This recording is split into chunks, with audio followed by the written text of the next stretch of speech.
nagkakalapati lang, wala na akong masabi. Lupit na mga ibon, dalaga niyang kalapati. Siya ay nakakabilib, taong mapagkumbaba. Kilalang kilala niyo, punong ministro. Yo, what's up mga kaamigo? Magandang araw sa inyong lahat.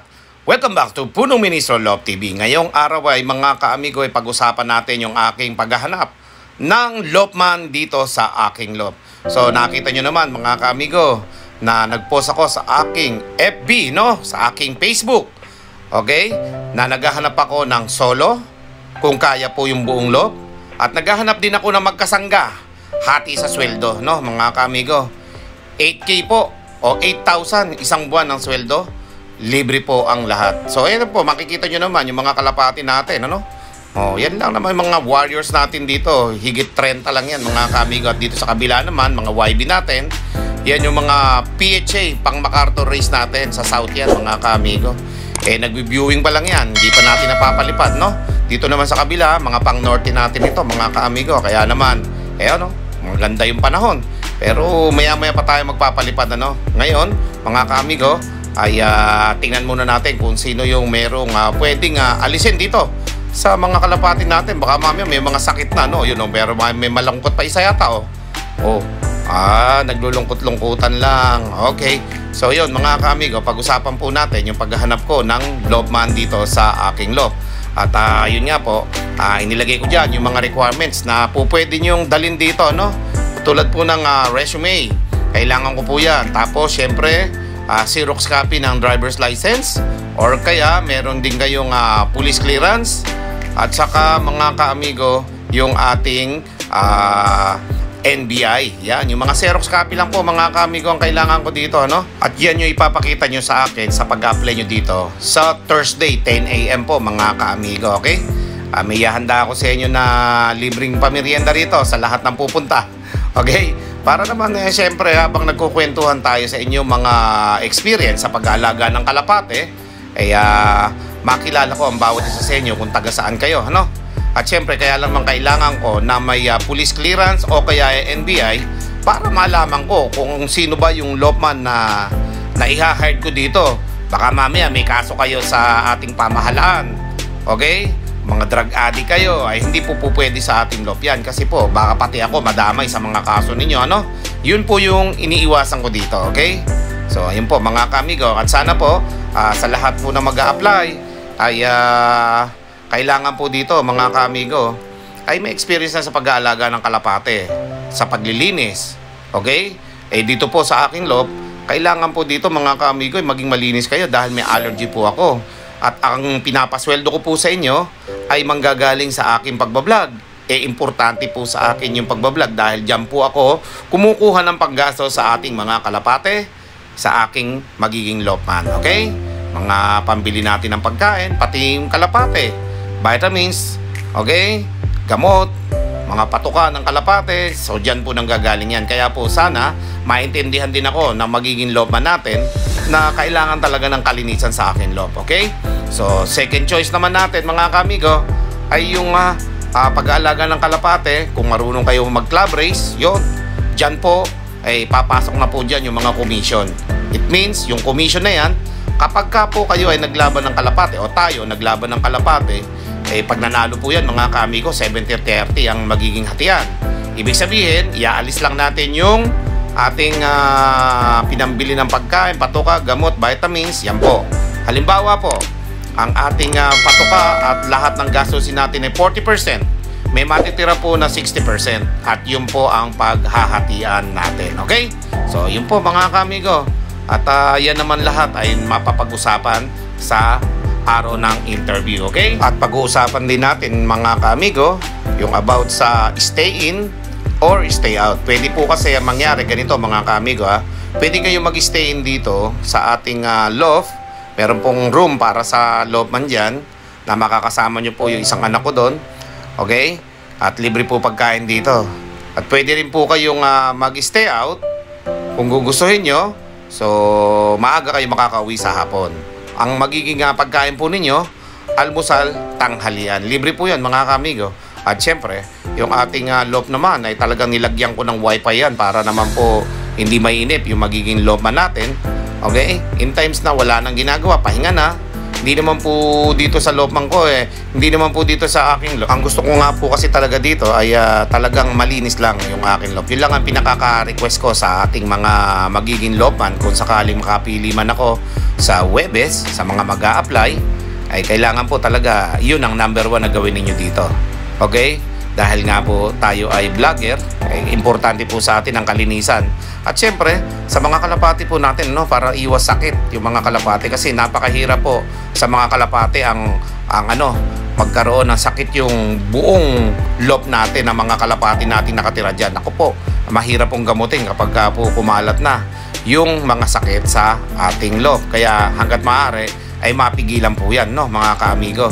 Kaya doon nga yung pumapasok na kailangan ng kalinisan, okay? Monitoring sa mga kalapate, baka mamaya ay may sakit na hindi pa napapansin, dapat yun, mahihiwalay na kagad. Importante po dyan yung monitoring sa ating mga kalapate, 1 by 1, okay? Sa tuwing magpapakain, magpapainom, o kaya habang nagpapahinga, titingnan-tingnan lang ninyo yung kalapati natin, baka may nakikita kayong kakaiba, pwede nyo na po yun na kunin, upang na sa ganun na hindi na makahawa sa ibang kalapate, para maiwasan po natin yung pandemic sa loob ng ating loob, okay? So, yun po yung dahilan kung bakit gusto ko ng kalinisan. At siya pa nga, yun nga, yung allergy ko para maiwasan din. Para tuloy-tuloy yung pagbablog natin, tuloy-tuloy din yung pasahod ko sa inyo. Tuloy-tuloy lahat ng mga gastusin natin diyan, masusuportahan natin, mga kaamigo, sa pamamagitan ng aking pagtatrabaho sa pagbablog, okay? So, yun nga po. At isa pa, yung sa larangan ng pagkakarera, naku po, yan po yung isa sa pinakamaganda. Kung halimbawa nga po at magaling kayong magkarera, magaling kayong mag-condition, magaling kayong mag-road training, wala pong problema dahil meron po tayong service. Okay? Okay? Ang ating pong pa-service dyan ay kolong-kolong. Kapag ka po malayo na, yun di na talaga kaya ng ating kolong-kolong. Mga nasabihin na natin, nasa 70 km to 100 kilometers na by land yung ating pagtotosan, ay kung kaya pa ng kolong-kolong, it's okay. Libre gas po yan, pati pagkain ng magro-road training, okay? Pag hindi na po kaya talagang puntahan ng kolong-kolong sa pagdadrive ng ating lopman, doon na po ako papasok para sa service natin na 4 wheels. Gagamit po tayo ng Fortuner dyan at doon po natin sasakay mga kalapate para tayo naman ang mag-road training. Kasama po ninyo ako dyan sa loob, okay? Yun po mga kamigo. At syempre, yun nga, yung hatian nga, importante kapag ka tayo nanalo. Naku, yun dun po kayo magkakaroon ng malaking incentives para sa pag-aalaga nyo dahil ginagalingan nyo, nanalo tayo, dun po papasok yung incentives nyo. Okay? Malaki po yun kasi wala nang bawas yun sa 30% na yun. Okay? Wala nang bawas yun sa inyo na yun. Ni 5, wala kayong gagastosin. Kung hindi, pagbutihin lang yung paglilinis sa ating loob, pagbutihin lang yung pag-aalaga ng kalapate, magaling mag-monitor sa mga kalapate para hindi po magkasakit, okay? Ihiwalay pagka may sakit na yung kalapate, quarantine, yun lang po. Ayan napakaganda po na mag-alaga ng kalapate dahil dito mo makikita yung masisikap na tao at matsatsaga. Makikita mo dito yung maiinipin at hindi. Makikita mo dito yung kakaibang ugali ng tao sa pag-aalaga ng kalapate, okay? Yan po mga kaamigo. At syempre, sa pag-aalaga ng kalapate, marami tayong magiging kaibigan dito. Hindi lang sa lugar natin kung saan tayo nag-aalaga ng kalapate, sa iba't ibang dako ng ating lugar na sinasalihan club. Marami po tayong magiging kaibigan dito sa larangan ng pagkakalapate. Okay? Sa pagkakarera naman po mga kamigo, ang magkakalaban lang naman dito ay mga kalapate. Okay? Sa club race, sa kung saan man sinalihan ninyo. Kasi ang mga tao dito, kailangan magkakaibigan mga kamigo. Hindi po pwedeng pati yung mga nag-aalaga ay magkakaaway din. Hindi po, kalapati lang ang magkakalaban dito. Pero pagdating sa mga panshir o yung lopman, ay kailangan po magkakaibigan tayong lahat. Okay? So, ganun lang po yung kailangan ko. Kaya sa lahat po na nag-a-apply sa aking law para maging lopman, ready nyo lang po yung mga requirements na kailangan ninyo para madala ninyo sa araw ng Huwebes. Okay? September 24, 10 AM po mga kamigo. Kita-kits po tayo sa aking loob sa Nueva Ecija. Okay? At para naman makaharap ko kayong lahat, makilala ko kayo ng personal. Okay? Sharp po yan 10 AM sharp. Kailangan po dumating kayo sa oras na yan. Kung desidido kayo, interesado kayo, hihintayin po kayo ng aking mga pamangkin at anak dun sa gate para kayo po ipagbuksan para sa darating na interview natin sa Huwebes. Okay? Yun po mga kamigo, sana po ay dumating kayo, ano? Sa mga nagsasabi na mag-a-apply sila, pupunta sila, this is your chance na maging lopman ko po mga kamigo. Huwag po kayong mag-alala dito sa akin lop, at ito po ay hindi naman sobrang laki, medyo lang. Okay? So ayun po mga kamigo, sa mga bisita po natin palagi dito sa ating YouTube channel, welcome po kayong lahat mga kamigo, ha? Okay? Sa mga silent viewer natin dyan, welcome po kayong lahat mga kamigo. Mag-comment down below lang kayo kung kayo po ay isa rin sa interesado na mag-apply sa akin sa Huwebes. Okay? Ngayong araw po ay Lunes. Marami pa kayong araw na pag-iisipan para po maging lopman ko. O kaya naman ay mag-apply sa akin sa Huwebes. Ano? Huwag niyo pong kalimutan dalhin yung mga requirements. At importante po yan. Isa po yan sa pinagbabasihan ko para makuha ko ang isang lopman. Swertihan na lang po yan kung marami kayong pupunta. Swertihan lang po yan kasi tulad lang din yan na nag-apply kayo sa ibang kumpanya, sa ibang trabaho nyo na marami kayong kakumpetensya. Kung sino yung matitipuhan o nag-i-interview, yun po ang matatanggap. Okay? So ang kailangan lang naman po natin dyan mga kaamigo ko ay isa o dalawa. Kasi mas maganda po para sa akin yung dalawa, hati sa sweldo, mas magaan po yung trabaho, mas magagawa nyo ng mabuti yung mga gawain nyo sa araw-araw. Para sa akin lang po magaan yun libre naman po kayo sa pagkain dyan, hindi naman po kayo bibili, ako po ang bahala sa inyo. Magsasawa kayo magkape doon mga kami ko, madami din akong kape doon. At syempre doon nyo rin makikita yung mga gagamitin natin ng mga vitamins, gamot, okay, mga patuka. Andun po lahat sa office ko, doon ko po muna nilalagay yun kasi nga wala pa tayong regular na lopman, ano. Alam nyo naman nangyari sa akin, iniwanan ako ng lopman ko at mukhang hindi yata kakayanin na maglinis, ano? Kaya ang gusto ko sana, dalawa nga yung mag-apply, hati sa sweldo, para mas magawa niyo ng mabuti, magaling yung ating mga gawain sa akin lop, mga kaamigo. Pag solo kasi mga kaamigo, parang sa una lang masipag kapag tapos na makuha, ganado na isang linggo, 2 linggo lang, wala na. Na rin parang tinatamad na rin gumawa ng kalinisan sa ating loob. Napagmasdan ko yan. Okay? Isa nga 15 days lang pagkakuha ng sweldo umalis na. Hindi na rin siya papasok kinabukasan. Mario Joseph, wala sanang ganunan. Pangit yun. Magkakaroon tayo ng kasunduan dyan sa mga magiging lomang ko na kapag kayo tinanggap ko, hindi kayo basta-basta aalis. Kung aalis man kayo, magpapaalam kayo at hintayin nyo kung meron nang mapapalit sa inyo.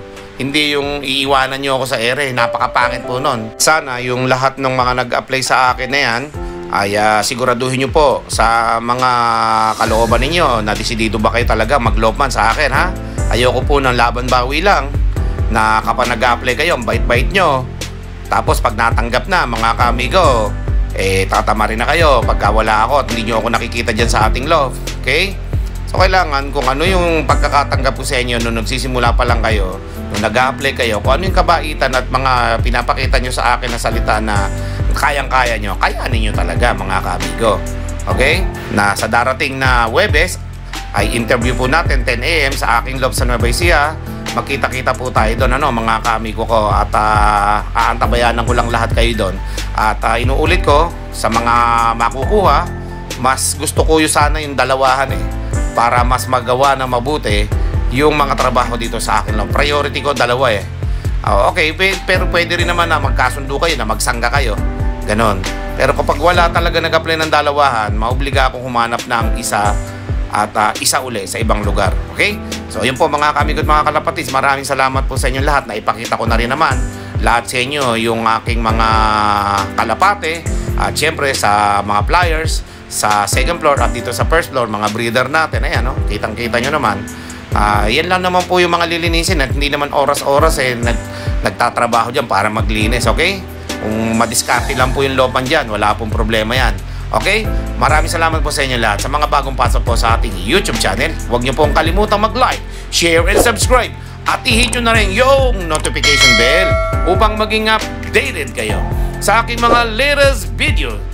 See you on Thursday, September 24, 2023, mga kamigo at mga kalapatids. Maraming salamat. Keep safe everyone. God bless all. Thank you. With punong ministro, Love TV.